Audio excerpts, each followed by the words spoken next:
wabarakatuh. Selamat pagi anak-anakku siswa kelas 11 yang Bapak cintai dan sayangi. Tetap jaga kesehatan ya.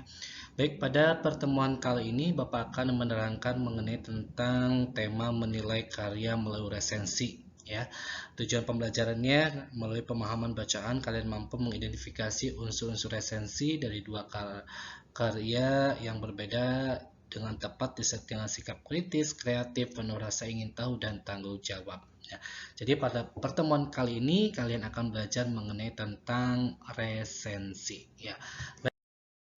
Kita ke definisi resensi, yaitu berupa teks ulasan atau penilaian atau pembicaraan mengenai tentang suatu karya, baik karyanya itu bersifat buku, film, atau karya lainnya. Nah, tugas penulis resensi adalah memberikan gambaran kepada pembaca mengenai suatu karya apakah layak dibaca atau tidak. Nah, ini adalah salah satu fungsi dari resensi ya, ketika ada sebuah buku ataupun film yang baru dirilis, kemudian ada resensinya mengenai tentang ulasan, itu juga untuk berpengaruh sebagai penonton untuk menikmati ataupun membaca buku yang disajikan dalam resensi sebelumnya ya. Jadi untuk mengetahui gambaran tentang karya yang dirilis baik itu buku maupun film ya.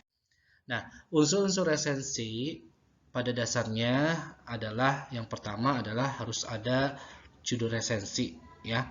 Judul resensinya apa? Ini berkaitan dengan tanggapan oleh penulis berkaitan buku itu, baik dari segi keunggulan maupun kelemahannya. Kemudian setelah judul ada identitas buku yang diresensi ya. Judul buku misalnya, penulis, kelas kota, tebal cetakan keberapa, tebal buku, jumlah halaman, dan lain sebagainya.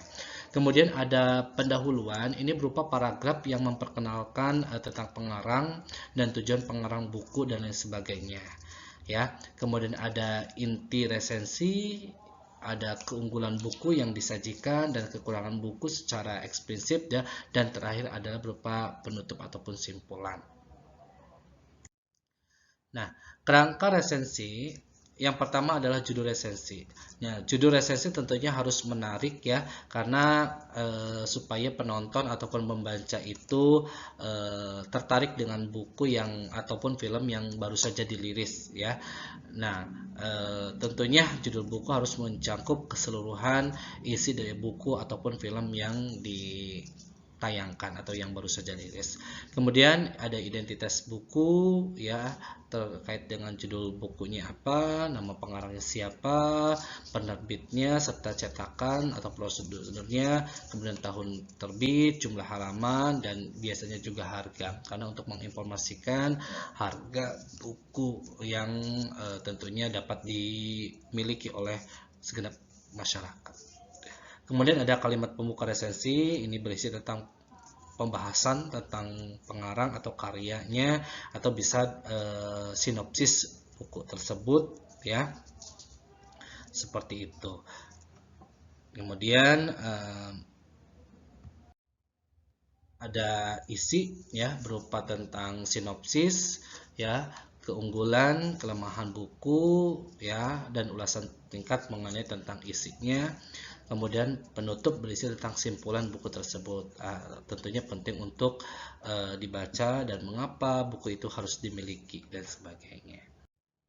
Nah, kaidah kebahasan teks resensi yang pertama adalah konjungsi penerang, yaitu kata hubung yang menerangkan. Di situ ada contohnya bahwa, yakni, dan yaitu. Yang kedua adalah menggunakan konjungsi temporal, yaitu konjungsi yang berkaitan dengan waktu. Contohnya sejak, kemudian, akhirnya.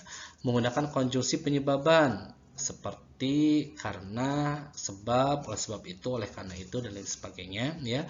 Menggunakan pernyataan yang berupa saran ataupun rekomendasi, ditandai biasanya ada kata hendaknya, harus, dan sebagainya. Itu adalah kaidah kebahasaan teks resensi.